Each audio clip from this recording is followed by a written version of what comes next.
Deputy CM Arun Sao कुछ कह रहे हैं, सुनवाते हैं आपको। वर्ष की छूट प्रदान करने का महत्वपूर्ण निर्णय लिया गया है। सभी छूटों को मिलाकर अधिकतम आयु सीमा 45 वर्ष से अधिक नहीं होगी। राज्य के सभी ग्राम पंचायतों में प्रत्येक घर में स्वच्छ पेयजल की आपूर्ति सुनिश्चित करने हेतु छत्तीसगढ़ ग्रामीण पेयजल संचालन एवं संधारण नियम 2024 के प्रारूप का अनुमोदन किया गया, जिसके तहत पंचायत की सामान्य प्रशासन समिति अपने दायित्वों के साथ साथ ग्रामीण पेयजल व्यवस्था के संचालन एवं संधारण का कार्य भी देखेगी। ग्राम सभा के अनुमोदन से जल प्रभार का निर्धारण के अलावा नए कनेक्शन का निर्णय, वित्तीय प्रबंधन, मरम्मत, पेयजल गुणवत्ता का निर्धारण एवं शिकायतों का निराकरण करेगी। दिवंगत शिक्षक पंचायत संवर्ग के कर्मचारियों के अनुकंपा हेतु पात्र आश्रितों को अनुकंपा नियुक्ति प्रदान करने का महत्वपूर्ण निर्णय लिया गया। इसके तहत ऐसे शिक्षक पंचायत संवर्ग के कर्मचारी जिनकी मृत्यु सेवा काल में हो गई थी और जिनके आश्रित नियमानुसार अनुकंपा हेतु पात्र हैं, उन्हें छत्तीसगढ़ शिक्षक पंचायत संवर्ग नियम 2018 के आधार पर पात्रता अनुसार अनुकंपा नियुक्ति दी जाएगी।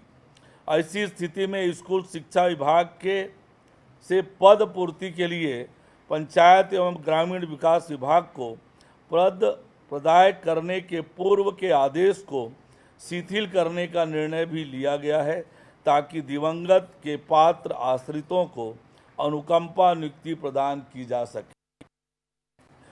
लोक जयप्रकाश नारायण, मीसा, DIR, राजनीतिक या सामाजिक कारणों से निरुद्ध व्यक्ति सम्मान निधि नियम 2008 में संशोधन का अनुमोदन किया गया है, जिसके तहत दिवंगत लोकतंत्र सेनानियों का राजकीय सम्मान के साथ अंत्येष्टि की जाएगी तथा अंत्येष्टि के लिए उनके परिवार को 25,000 रुपये की सहायता राशि भी दी जाएगी।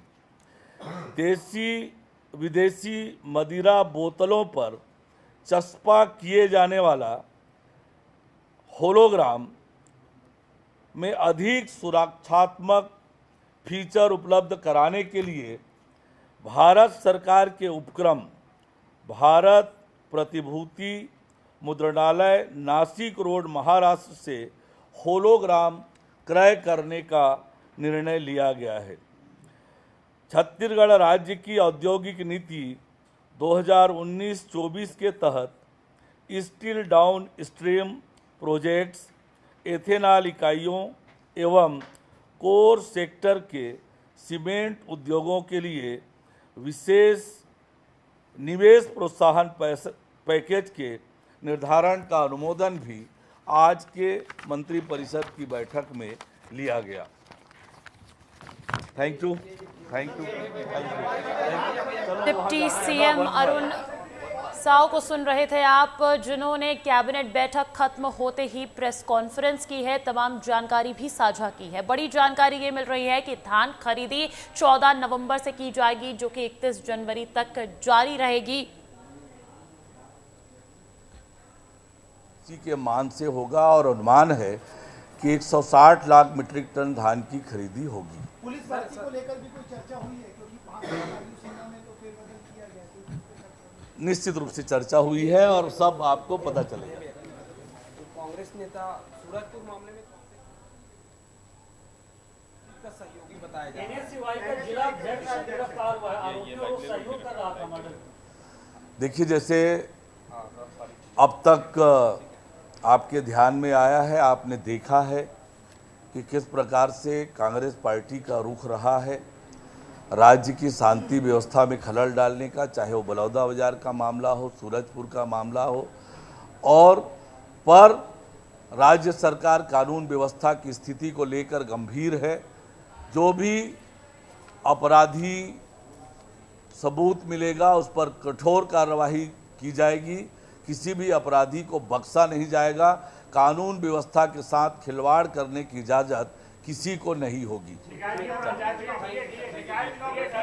तो देखिए, डिप्टी सीएम अरुण साव को सुना आपने, जिन्होंने सूरजपुर हत्याकांड पर जो बड़ी अपडेट थोड़ी देर पहले आपको दे रहे थे उसको लेकर कांग्रेस पार्टी पर हमला बोला है। साथ ही साथ कहा है कि राज्य में कानून व्यवस्था को लेकर गंभीरता दिखाई जा रही है और बड़े से बड़े नाम को बख्शा नहीं जाएगा। साथ ही साथ साय कैबिनेट के बैठक के बाद आज कुछ बड़े फैसले भी निकलकर सामने आए। 14 नवंबर से धान खरीदी की जाएगी, 31 जनवरी तक धान खरीदी की जाएगी। साथ ही साथ जानकारी ये भी है कि पुलिस भर्ती की आयु सीमा में छूट दी जाएगी, तो ये भी एक अच्छी खबर है। अभ्यर्थियों को 5 साल की मिलेगी छूट और शिक्षा विभाग में अनुकंपा नियुक्ति को भी मंजूरी दी गई है। उसकी पात्रता को लेकर भी जानकारी दे रहे थे डिप्टी सीएम अरुण साव। आपको बता दूं, आज रायपुर में मंत्रालय में सीएम विष्णुदेव साय कैबिनेट की बैठक आयोजित हुई, जिसमें कई महत्वपूर्ण फैसलों पर मुहर लगी है। धान खरीदी का फैसला, पुलिस भर्ती का फैसला, ये तमाम फैसले यहां पर मुहर लगती हुई नजर आ रही है। इस खबर पर अब अधिक जानकारी लेंगे। मेरे साथ मेरे सहयोगी खोमन साहू रायपुर से जुड़े हैं, सीधा उनका रुख करूंगी। खोमन,